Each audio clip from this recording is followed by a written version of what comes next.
ये कहानी एक ऐसे रिश्ते की है जिस पर कोई बात नहीं करता, लेकिन दिल की धड़कनें सब कुछ कह देती है। ये कहानी है सास और दामाद के बीच छिपे एक रिश्ते की। आइए देखते हैं कि ये कहानी कहाँ तक जाती है। सास आंगन में पौधों को पानी दे रही थी। दामाद बाहर आया और उसकी नजरें सास पर ठहर गई। सास ने हैरान होकर देखा और बोली, इस तरह देखने की आदत अच्छी नहीं होती। दामाद मुस्कुराया और कहा, कुछ खूबसूरती ऐसी होती है जो नजर झुकने नहीं देती। सास ने अपना दिल थाम लिया और अपनी नजरें हटा ली। थोड़ी देर बाद सास रसोई में सब्जी काट रही थी। दामाद धीरे से उसके पास आया और उसका हाथ पकड़ लिया। सास के हाथ से चाकू नीचे गिर गया। दोनों के हाथ एक दूसरे से जुड़े हुए थे। सास घबरा कर बोली, बेटा, ये ठीक नहीं। लेकिन वो अपना हाथ अपने दामाद के हाथ से छुड़ा नहीं सकी। थोड़ी देर बाद दामाद ने अपनी सास का हाथ छोड़ा और अपने कमरे में चला गया। रात हुई तो जोरदार बारिश हो रही थी। सास बालकनी में खड़ी थी। दामाद उसके पीछे आकर खड़ा हुआ और कहने लगा, काश ये पल यही रुक जाए।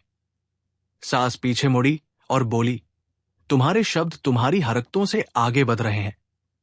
दामाद अपनी सास के और करीब आया। बारिश की बूंदों में एक खामोश खिंचाव था। वो थोड़ी देर तक अपनी सास को ध्यान से देखता रहा और फिर अपने कमरे में चला गया। रात को बिजली चली गई तो सास चारपाई पर बैठी थी। दामाद पास आकर बैठा और कहने लगा, अंधेरे में दिल की बात छुपती नहीं। उसने सास का हाथ पकड़ लिया। सास कांप गई, लेकिन पीछे नहीं हटी। एक दिन सास बैठी ऐसी ही बातों को सोच रही थी। सास आईने के सामने अपने बाल बना रही थी कि दामाद धीरे से कमरे में आया। उसने कहा, काश समय यही रुक जाए। सास ने बनावटी गुस्सा दिखाते हुए कहा, ज्यादा बातें मत करो। दामाद मुस्कुराया और कहने लगा, अगर ये जुर्म है तो मैं ये जुर्म बार बार करूंगा। उसकी बात सुनकर सास भी मुस्कुराने लगी। उस दिन उनकी बेटी अपनी सहेली के घर गई हुई थी। घर में सिर्फ सास और दामाद ही थे। सास कमरे में कपड़े पैक कर रही थी। दामाद कमरे में आया और कपड़ों पर अपना हाथ रख दिया। दोनों के हाथ एक दूसरे से टकराए और दोनों की आंखें मिल गई। सास अपनी नजरें हटाना चाहती थी, लेकिन हटा नहीं पाई। उन दोनों के बीच ऐसे ही ये खेल चलने लगा। एक दिन बेटी हंसते हुए कहने लगी, अम्मी, आप और मेरे पति की दोस्ती बहुत गहरी है। मां और दामाद ने एक दूसरे की तरफ देखा, लेकिन कुछ नहीं बोले, पर उनकी आंखों में एक राज छुप गया था। ऐसे ही एक दिन बेटी बाजार गई हुई थी। सास सोफे पर बैठी थी। तभी उसका दामाद करीब आया और सोफे पर बैठ गया। उसने कहा, आपकी खुशबू से ये पूरा कमरा भर गया है। ये सुनकर सास चौंक कर उठ गई और बोली, फिजूल बातें मत करो। मगर सास के दिल की धड़कन बहुत तेज थी। थोड़ी देर बाद सास रसोई में बर्तन धो रही थी कि दामाद उसके पीछे आया और उसका हाथ पकड़ लिया। सास पलटकर उसे देखने लगी। सास की आंखों में एक शरारत थी और उसके दिल में एक हलचल मची हुई थी। दूसरे दिन फिर बारिश होने लगी। दामाद ने सास को एक छतरी दी। छतरी बहुत छोटी थी, इसलिए दोनों एक दूसरे के करीब आ गए। सास ने थोड़ा शर्माते हुए कहा, बेटा, ये तलत है। दामाद कहने लगा, अगर तलत है तो दिल क्यों नहीं मान रहा?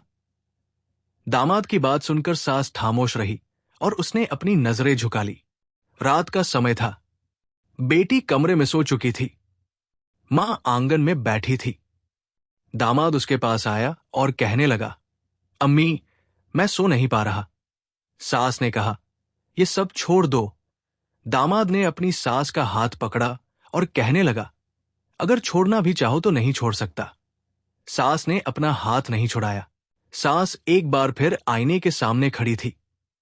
दामाद धीरे से उसके पास आया और कहने लगा, आपकी आंखों में वो बात है जो जुबान पर नहीं आती। दामाद की बात सुनकर सास ने अपनी नजरें चुरा ली। दामाद ने उसके कंधे पर हाथ रखा। सास के होंठ कांपने लगे, पर वो मना नहीं कर सकी। एक दिन बेटी रसोई में काम कर रही थी। सास और दामाद आंगन में बैठे हुए थे। दामाद ने धीरे से कहा, यह रिश्ता जुबान पर कभी नहीं आएगा, मगर दिल की धड़कनों में हमेशा जिंदा रहेगा। सास ने अपनी नजरें झुकाकर सिर हिला दिया। सास और दामाद ने अपने रिश्ते को कभी शब्दों में नहीं बताया, लेकिन उनकी निगाहों में सब कुछ साफ हो चुका था। ये रिश्ता जुबान पर कभी नहीं आया, मगर दिल की धड़कनों में हमेशा जिंदा रहा।